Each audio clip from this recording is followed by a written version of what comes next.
Hey everyone, welcome to the final cut. So glad you could join us today. Mark the Movie Man here, and today's episode is part of our first complete package. Yes, part of our 15th anniversary celebration. I am picking films that I'm doing a complete package on, which means you're going to get a final cut, you're going to get It's Vinylly Mine, you're going to get a spoiler room episode, and where I can, hopefully at least one interview with someone who was involved in the film. And so today we are looking at 1980's The Apple, yes, from 1980, from Menachem Golan and Canon Group, and basically we get the story of Bibi and Alfie. They are a duet who are enter into this musical competition that is rigged for their competition, which is basically Alfie and Pandy, who are supported by the International Music Corporation run by Mr. Boogaloo. Well, when the crowd really starts to find Bibi and Alfie more appealing than Pandy and Dandy, Mr. Boogaloo decides to sign Bibi and Alfie to get them out of the spotlight and kind of just get them out of the way for their backed duet.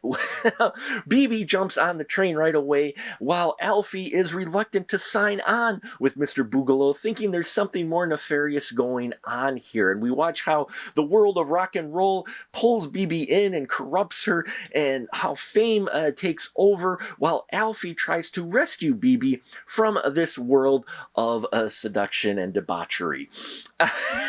The Apple. It's been a long time since I watched this film. The first time I watched it, I was younger. I didn't quite get it. I was like, I like kind of the musical numbers, but okay. Now I watch it and I kind of get it, but I enjoyed this film quite a bit. Now, it is not Academy Award-winning Sound of Music type of musical. It is a musical. There are musical numbers in here that are just wild and full of energy, and there is a story here that kind of goes all over the place, but at the same time gives you a narrative and some themes in here that could actually be applied to today and today's world, which I find interesting, is that this film really has some messages and such that may have fell flat in 1980, but actually are relevant today, especially a couple of the songs involving Mr. Boogaloo, who's played wonderfully by Vladek Shabal, a veteran actor, and he just eats up being Mr. Boogaloo, which, if you haven't seen the trailer or anything, yes, this guy is supposed to be like the devil, okay? That's not really a spoiler. The imagery of religious imagery is just, it hits you over the head in this film. It's right out front. The metaphors in that are just right there. They aren't trying to be subtle at all. So that may turn you away at first, but there's a lot of talent here. Not only in front of the camera, as I mentioned, Vladek Shabal in here, Ray Shell as Boogaloo's right-hand man, Mr. Shakes, was fantastic in here. I loved Ray Shell's character in this and wanted to see even more of that character. Professor Sprout is in here as well. Miriam Margolis is in here playing the landlady for Alfie, who's played by George Gilmore, and this was, I believe, his only role, but he does well in here, and he's got a good voice as well. Grace Kennedy, who has a fantastic voice, she gets a couple of great songs in here. One, a very emotional moment song, duet, and then there's one with a very risky song where there really is no subtle innuendo at all in this song called I'm Coming. Yes, that's the title, and, well, you can let your imagination grow on that. But still, I loved her as Pandy, and Alan Love playing Dandy, the guy, the a-hole you really just don't like and don't ever want to see get redeemed. You want to see him go away in the film. Catherin Mary Stewart plays Bibi, and this is fantastic, especially considering this is her first role in front of the camera. She does fantastic in here. I really enjoyed her performance as Bibi quite a bit.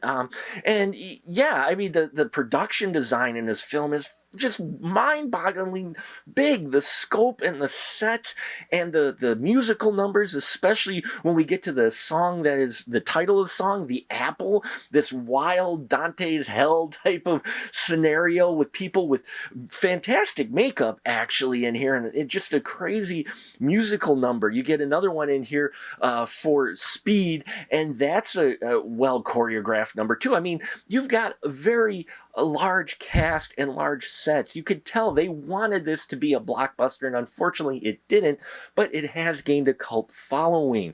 Yeah, I loved all the musical numbers in here, even some of the ones that weren't the best. They still were enjoyable, but the energy in most of the musical scenes in here is just fantastic, and it's wild. It's got a diverse cast. I mean, the cast in here has all different representations from culture in it, which I put it a little bit ahead of its time for 1980 as well. And yeah, I mean, it's fun. You can see why it's got a cult following. It has grown over the years, much like Rocky Horror Picture Show, because it is in that spirit. And it's got a wild ending. And while it may not always make sense on first watch, if you do watch it multiple times, which I actually have, I think this will grow on you quite a bit. It's got charm, it's got sincerity for what they were trying to do, and if you're looking for quirky, odd musicals, this one should really be at the top of your list. So there you have it, folks, The Apple. Like I said, complete package, so make sure you check out our Spoiler Room episode on it, my interview with Catherin Mary Stewart, and our episode on It's Vinylly Mine. Check out our Patreon as well, got some great stuff there. I thank you for your support, and as always, remember, keep that ticket stub.